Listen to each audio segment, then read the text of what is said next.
Hello everyone, I'm Shriyandash and today we're going to talk about Hitler's life and work. So let's start.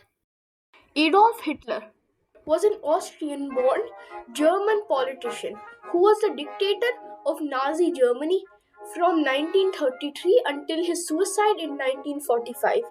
He rose to power as a leader of the Nazi Party, becoming the Chancellor in 1933 and then taking the title of Führer or the Supreme Leader of Germany in 1934. During his dictatorship, he initiated World War II by invading Poland on September 1st, 1939. He was the person who started World War II. He was closely involved in all the military operations throughout the war. He was a true patriot and he loved his country. Even though he committed a few atrocities like the Holocaust, which I can't deny, he also did a lot of amazing things for his nation, Germany, and he also helped it in a lot of fields. He improved its economy by a huge margin, and he also helped Germany regain some lost land in which went to Poland after the Treaty of Versailles, and he tried to save Germans who were being tortured, who were living outside their home nation. Let's rewind back in time. Hitler had an abusive father, but a very loving and caring mother. His father wanted him to become an Austrian government official just like him, but his mother wanted him to do anything he wanted. But Hitler refused his father's opinion.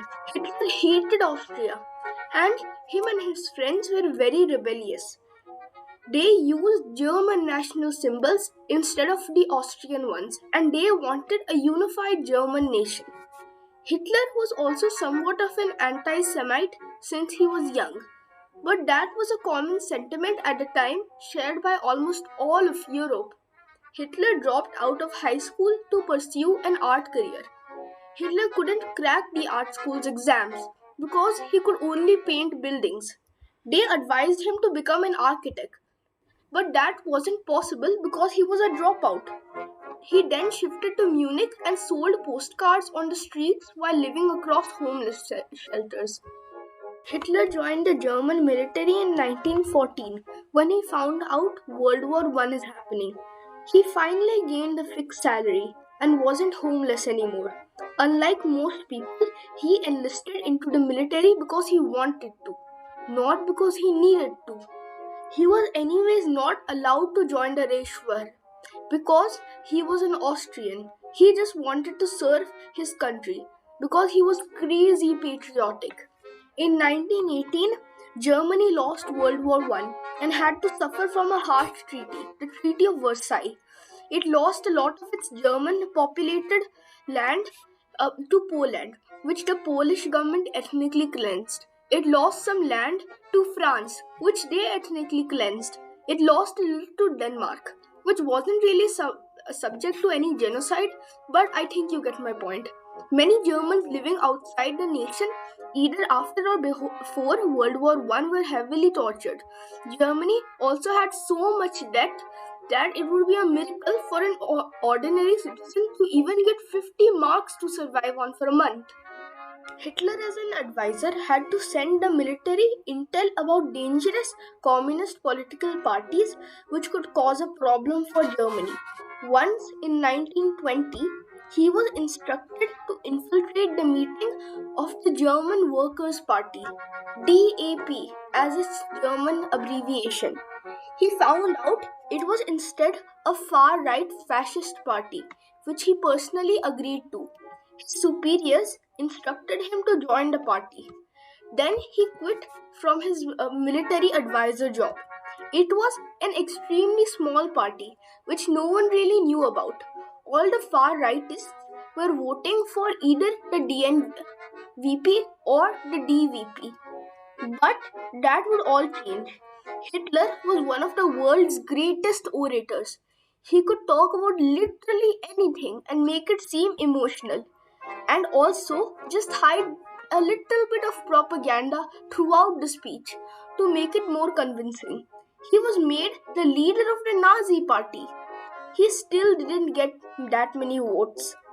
Then he tried to illegally take over the government with the beer hall putsch, inspired by Mussolini's march in Rome. Even though this didn't directly work, it made his party nationally famous. He then went to jail. It could have been a death sentence according to Weimar Germany's strict laws, but the far right supporting judges sympathized with him, uh, his cause, and gave him a sentence of only 5 years in a minimum security and comfortable prison, in which he only stayed for 7 months. The Nazi Party was made illegal for 3 years by the government, but nonetheless, operations continued. In 1932's election, the Nazi Party gained the majority in the assembly. Everyone supported it. In 1933, President Hindenburg, who couldn't handle the increasing pressure, agreed to appoint Hitler as chancellor. Because of the communists committing attacks, Hitler's popularity became even larger. As you can see, when there is some dire situation, politics shift to either the far left or the far right. But Hitler's oration skills and the communist terrorist acts could display a clear winner. In 1934, Hindenburg died of natural causes and Hitler was chosen to become president. He merged the roles of president and chancellor to become the first Führer of Germany. Hitler tried to make Germany great again. He made Germany's economy grow.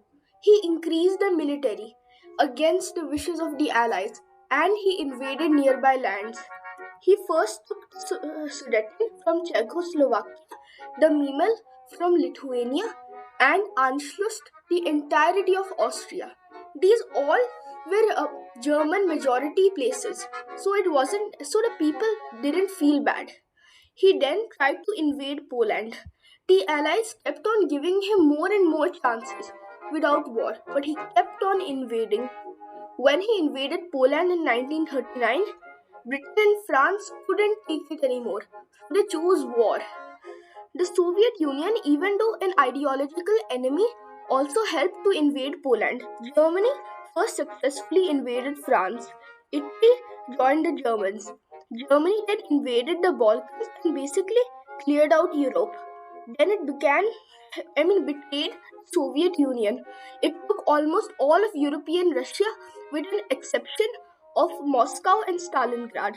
Russia defended those two cities vigorously and literally made a meat shield out of its population. And for them, it was a good idea actually. Then Japan joined the war and declared war on America. Now all the world's superpowers were against the Axis. America recaptured Western Europe. The Soviets recaptured the East after Stalingrad. And Germany's winnings came crumbling down. Hitler committed suicide in 1945 and for the first time admitted that they will lose. He married Eva Braun and gave his beloved dog a cyanide pill before he and his wife committed suicide. Germany lost the war with a harsh treaty and was split into two parts, which happily reunified in 1990. But even though he did so many good things for Germany, he was still remembered as a villain.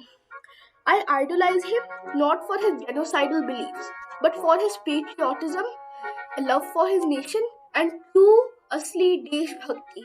Thank you.